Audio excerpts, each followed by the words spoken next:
माझी मुलगी आंधळी होती आणि माझ्या पतीला तिचं लग्न करायचं नव्हतं. कारण माझी मुलगी आंधळी असल्यानं त्यांना असं वाटत होतं की ती आमच्यासोबतच राहावी. पण एके दिवशी मी तिच्यासाठी चांगले स्थळ पाहिलं आणि तिचं लग्न लावून दिलं. लग्नानंतरही माझी मुलगी फोनवर बोलायची की आई मी मनापासून खूप आनंदी आहे. तुला येण्याची गरज नाही. 5 महिने उलटले आणि एके दिवशी माझ्या पतीने मला मुलीच्या घरी नेलं. तर दरवाजा उघडताच मी हैराण झाले आणि जेव्हा मुलीला जावयाबद्दल विचारलं तर ती म्हणाली की त्यांनी तर दरवाजा उघडला होता. हे ऐकून माझ्या पायाखालची जमीन सरकली. कारण समोर तर मी 5 महिन्यानंतर आज पहिल्यांदा आपल्या मुलीच्या सासरी जाणार होते. आजपर्यंत तिच्यासोबत फोनवर बोलणं झालं होतं. मी रोज न चुकता माझ्या मुलीसोबत फोनवर बोलायचे आणि ती मला खूप आनंदी दिसायची. तिचा आनंदाने भरलेला आवाज ऐकून मला आनंद मिळत होता. मी माझ्या नवऱ्याला सांगायचे की बघा तुम्ही सांगायचे ना की आपल्या मुलीचं लग्न करणार नाही आणि तिला नेहमी आपल्या जवळच ठेवू कारण ती आंधळी आहे. पण आता बघा ती तिच्या नवऱ्यासोबत किती आनंदी आहे. ते आपल्या नवऱ्यासोबत तिचं आयुष्य किती आनंदाने भरलेले आहे. मी माझ्या देवाजवळही हीच प्रार्थना करायची की माझ्या मुलीला नेहमी खुश ठेव. माझा नवरा मला म्हणाला की सुशीला मी तर समजत होतो की आपली मुलगी आंधळी आहे. ती काहीही पाहू शकत नाही. मग लग्नानंतर सासरी काम कशी करेल? मला कुठं माहीत होतं की इतकी चांगली लोकं मिळतील जी माझ्या मुलीला इतकी चांगली काळजी घेतील आणि जिच्यावर इतकं प्रेम करतील. लोकांच्या मोठ्या मोठ्या घरात राहणाऱ्या मुलीसुद्धा खुश राहत नाही जितकी आपली मुलगी आंधळी असूनसुद्धा खुश आहे. मुलगी दुसऱ्या शहरात राहत होती आणि इथूनच तिचे घर 4 तासाच्या अंतरावर होते. पण पैशाच्या कमतरतेमुळे आम्ही मुलीच्या घरी अजूनपर्यंत गेलो नव्हतो.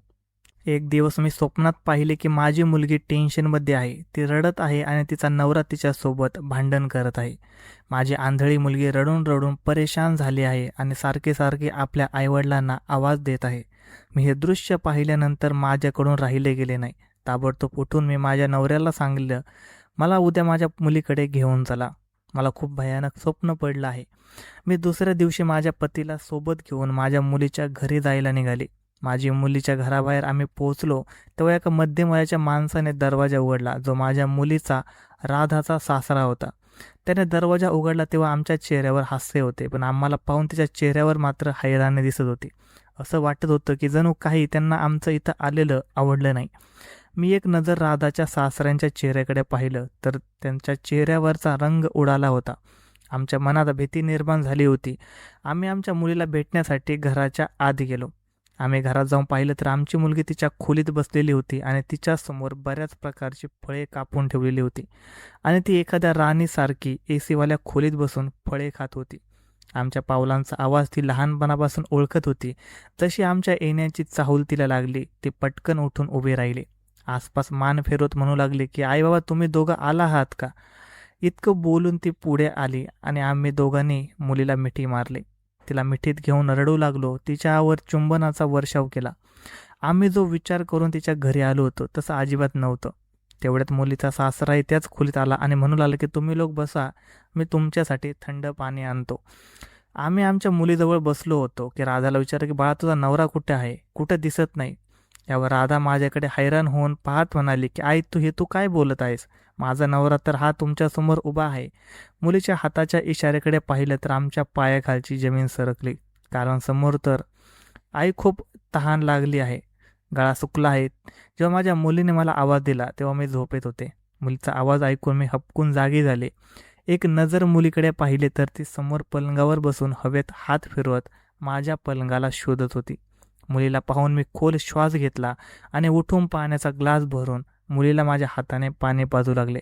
मला प्रत्येक क्षणी माझ्या मुलीच्या परिस्थितीवर भीती वाटायची. जर कोणी या सुंदर चेहऱ्याकडे एकदा पाहिलं तर तो दुसरीकडे नजर उचलून पाहणार नाही. इतकी सुंदर मुलगी माझी. पण जर कोणाला कळलं की ती आंधळी आहे तरी हैराण होऊन कानाला हात लावायचे आणि बोलायचे की नक्की हे तिच्या आईवडिलांच्या मोठ्या पापांची शिक्षा मिळाली आहे.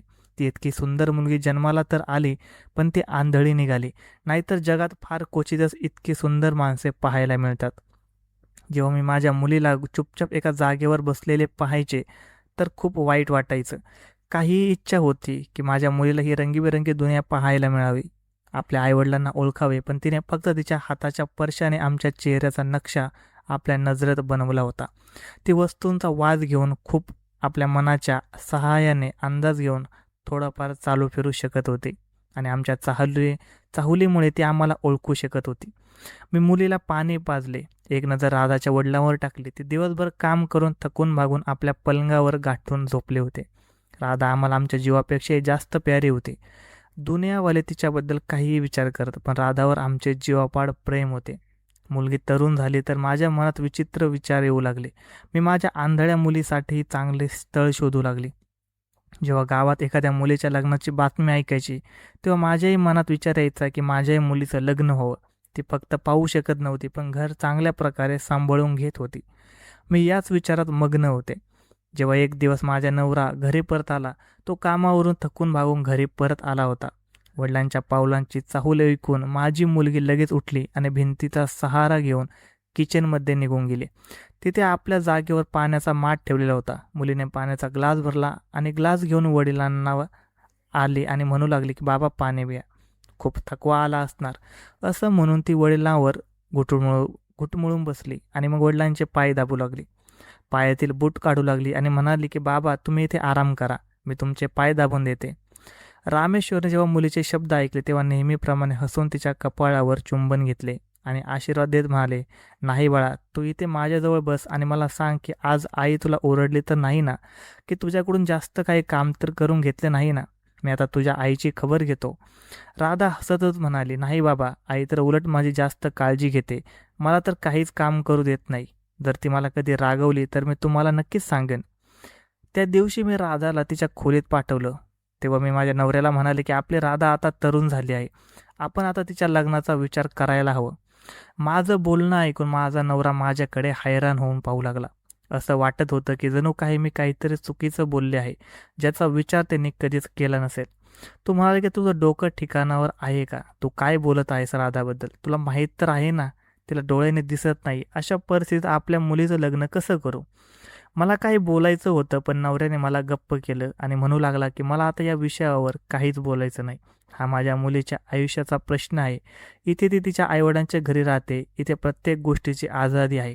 आपल्याला माहीत आहे की आपल्या मुलीला कसं हँडल करायचं, पण हे जेव्हा ती आपल्या सासरी जाईल तेव्हा काय होणार? तुला तर माहीत आहे ना की लग्नानंतर तर पतीचे कामकाज, त्यांची जबाबदारी, मग सासू सासरे आणि नणंद जाऊबाई, जे नातं आहे हे सगळं ती कशी सांभाळणार? त्या घरात तिला एक एक गोष्ट आणि एक एक कोपरा माहीत आहे. माझ्या नवऱ्याने असं काही बोलून मला गप्प केलं होतं, पण मी मात्र हाच विचार करून टेन्शनमध्ये आले होते की माझ्या मुलीचे भविष्य कसं असेल.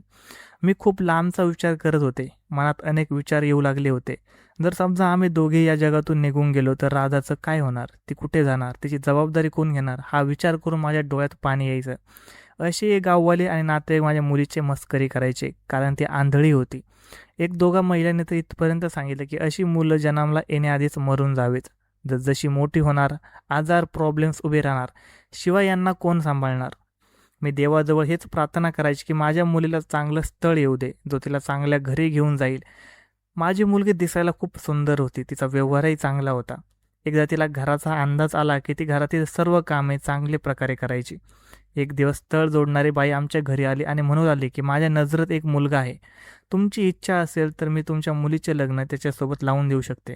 लग्नाची गोष्ट ऐकून मी हैराण झाले. म्हणू लागले की तुम्हाला माहीत आहे ना की माझी मुलगी आंधळी आहे, तिला काहीच दिसत नाही, आम्हाला तिचं लग्न करायचं नाही.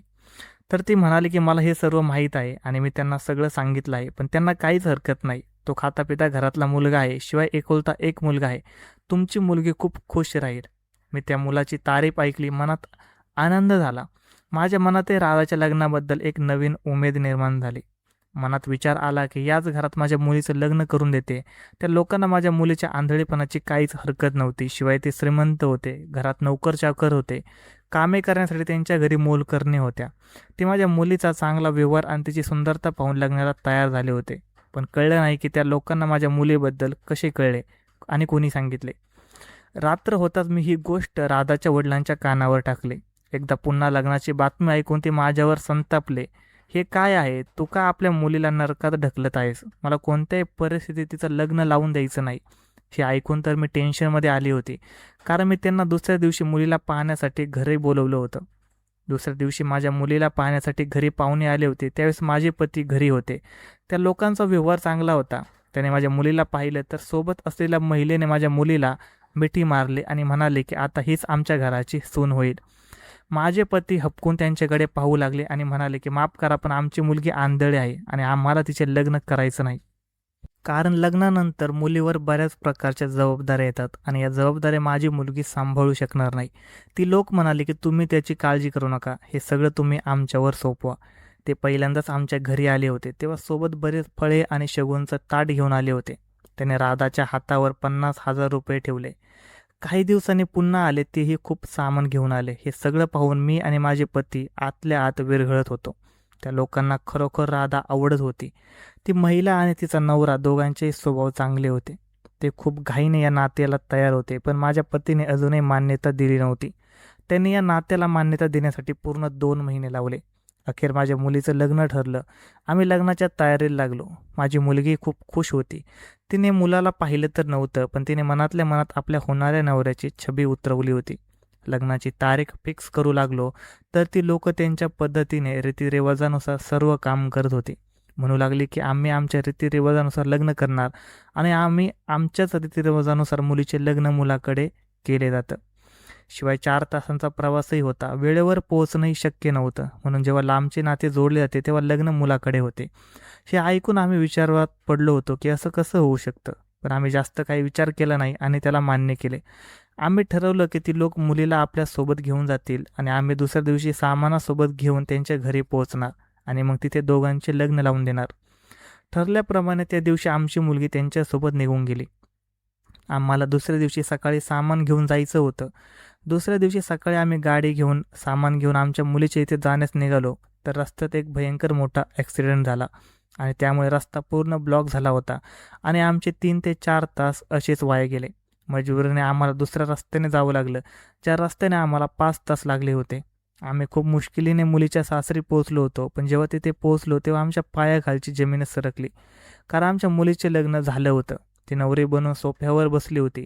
आजूबाजूला काही पाहुणे मंडळी जमा होती.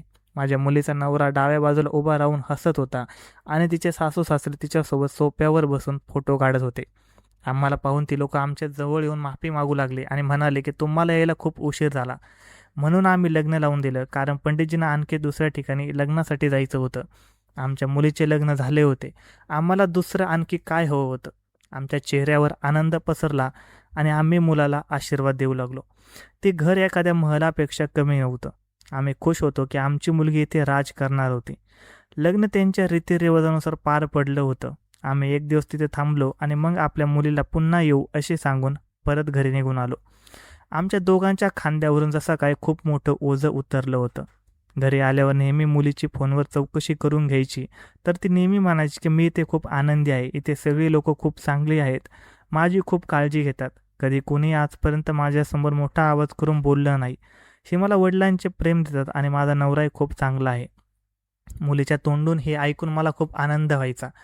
माझे पती त्यांच्या कामात व्यस्त झाले होते आणि मी सुद्धा घरच्या कामात व्यस्त राहू लागले. असेच बरेच दिवस निघून गेले. मी मुलीला बरे बोलायचे तेव्हा ती सांगायची की आई, इथे यांचे भरपूर नातेवाईक भेटायला येतात, आम्हाला लांब लांब नातेवाईकांच्या घरी जावे लागते, म्हणून आता येऊ शकत नाही. म्हणून मजबुरीने मला देखील शांत बसावे लागत होते. बरेच दिवस झाले खूप विचित्र स्वप्ने पडत होती. जशी काही माझी मुलगी खूप रडत आहे, मी कोणत्या तरी मुसीबतीमध्ये ती फसली आहे, तर कधी स्वप्नात सापाने तिचा चावा घेतला आहे, तर कधी ती मोठ्या खड्ड्यात पडत आहे आणि मी तिला वाचवू शकले नाही. एकदा तर हद्द झाली की मी स्वतः माझ्या हाताने माझ्या मुलीला खड्ड्यात ढकलत होते. मी खूप बेचैन झाले होते. त्या दिवशी मुलीला फोन केला तर ती म्हणाली की मला तुला भेटायचं आहे. मी विचारलं की तू खुश तर आहेस ना? माझी मुलगी हसून म्हणाली की आई, मी खूप आनंदी आहे. आनंद तर तिच्या बोलण्यातून स्पष्ट जाणवतच होता. ती सांगत होती की तुम्हाला इथे येण्याची काहीच आवश्यकता नाही, मी इथे खूप आनंदी आहे आणि मी तुम्हाला भेटायला येईन. फक्त यांना कामातून रजा मिळायला हवी. 4-5 महिने झाले होते, पण मुलगी आम्हाला भेटायला आली नाही ना आम्हाला तिने येऊ दिलं होतं. आता मला माझ्या मुलीची जास्त आठवण येऊ लागली होती. मी माझी व्यथा माझ्या पतीसमोर मांडली, तर तीही म्हणाली की आपण उद्या शहरात आपल्या मुलीला भेटण्यासाठी जाऊया. दुसऱ्या दिवशी आम्ही दोघेही खूप फळे घेऊन मुलीला भेटण्यासाठी गेलो. 4 तासांचा प्रवास केल्यानंतर आम्ही मुलीच्या घरी पोहोचलो होतो. दरवाजा वाजवला तर मुलीच्या सासूने दरवाजा उघडला. आम्ही समजत होतो की आम्हाला पाहून त्यांना आनंद होईल, पण त्यांचा चेहरा फिक्का पडला होता. त्या घाबरलेल्या चेहऱ्याने आमच्याकडे पाहू लागल्या. आम्ही घराच्या आत आलो तर आमची मुलगी तिच्या खोलीत बसून आराम करत होती. मुलीने आमच्या पावलांची चाहूल ऐकली तर पटकन उठून आम्हाला मिठी मारली आणि आनंदाने रडू लागली. मी सुद्धा माझ्या मुलीचे चुंबन घेऊन म्हणाले की तुझी खूप आठवण येत होती. यावेळेस राधा आणि तिचे सासरे यांच्या व्यतिरिक्त घरात दुसरं कोणीच नव्हतं. आम्ही काही वेळ तिथे बसलो आणि राधाला तिच्याबद्दल विचारू लागलो की ती खरंच खूप आनंदी दिसत होती. हे पाहून मनाला आनंद झाला. मुलीचे सासरे तिथे खोलीत बसले होते. आम्हाला बसून आता बराच वेळ झाला होता. तर मी माझ्या मुलीला विचारू लागले की तुझा नवरा कुठे आहे, अजून घरी नाही आला. यावर मुलगी म्हणाली की आई तू हे काय बोलत आहेस, माझा नवरा तर तुझ्या समोर बसला आहे, जो तुझ्यासोबत गप्पा मारत बसला आहे. माझ्या तर पायाखालची जमीन सरकली होती, कारण समोर तर मुलीचा सासरा बसला होता. मी मुलीला म्हणाले की हे तू काय बोलत आहेस बाळा, तुझा नवरा तर इथे कुठे दिसत नाही, हे तुझे सासरे आहेत. माझी मुलगी ताटकन तिच्या जागेवरून उठली आणि म्हणाली की नाही आई, माझं तर इथे कोणी राहत नाही, मी माझ्या नवऱ्यासोबत या घरात राहते. नवरा रागाने उठून उभा राहिला आणि मुलीच्या वडिलांना म्हणाला की ही काय बोलत आहे, तुमचा मुलगा कुठे आहे. आम्ही तिघेही शॉकमध्ये होतो. काहीच कळत नव्हतं की नक्की काय चाललंय. तेवढ्यात जो माणूस तिथे बसला होता, ज्याचं वय 50च्या आसपास असेल, तो आपला गळा साफ करत म्हणाला की तुमच्या मुलीचा नवरा मीच आहे. हे ऐकून तर आम्ही शॉकच झालो. माझा नवरा पुढे येऊन त्या माणसाची कॉलर पकडून म्हणाला की हे तू काय बोलत आहेस, ही तुझी सून होती ना. तर तो म्हणाला की खरं तर मलाच लग्न करायचं होतं. माझ्याकडे पैशाची कोणतीही कमी नव्हती, पण माझे लग्न झालं नव्हतं. मी माझ्या सर्व बहीण भावांची लग्न लावून दिली. ती सगळे दुसऱ्या शहरात जाऊन सेटल झाले. परंतु मी माझ्या स्वतःच्या लग्नाचा विचार केला तेव्हा मात्र माझ्यासोबत कोणीही लग्नाला तयार होत नव्हतं, कारण माझं वय झालं होतं. पण जेव्हा स्थळ जोडणाऱ्या महिलेने मला तुमच्या मुलीबद्दल सांगितलं तेव्हा मी लग्नासाठी तयार झालो आणि राधा खरंच मला मनापासून आवडली होती.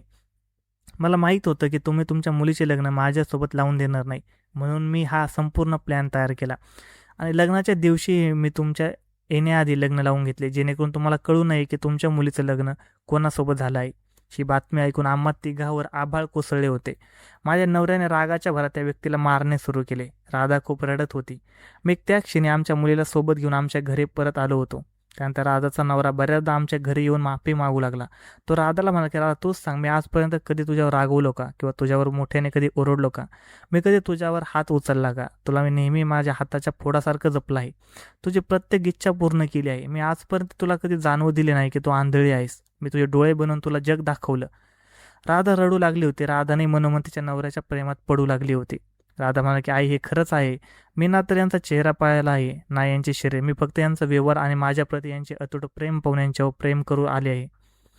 जेव्हा आम्ही पाहिले की आमची मुलगी राधा त्या व्यक्तीसोबत खूप आनंदी आहे आणि तोही आमच्या मुलीची खूप काळजी घेतो, तर मजबुरीने आम्हाला आमच्या मुलीला त्या व्यक्तीसोबत पाठवावे लागले. त्या व्यक्तीच्या प्रेमात कसलीही कमी नव्हती. तो आमच्या मुलीला त्याच्या घराची आणि त्या हृदयाची राणी बनवून ठेवू लागला. त्यानंतर माझ्या मुलीने गोंडस मुलीला जन्म दिला. तिचे आयुष्य आनंदाने भरले होते. ती आपल्या नवऱ्यासोबत खूप खुश होती. मग आम्हाला कोणताही अधिकार राहत नाही दोघांच्या किंवा त्यांच्या आयुष्यात डोकं वर काढण्याचा. आम्ही त्यांच्या आनंदात आमचाही आनंद मानू लागलो. पण काहीही झालं तरी खोटं आणि धोका देऊन बनवलेले नाते विसरणे अशक्य आहे आणि कोणासोबतही घडू नये. धन्यवाद मित्रांनो. अशाच नवनवीन स्टोरीज ऐकण्यासाठी आजच आपला यूट्यूब चॅनलला सबस्क्राईब करून घ्या.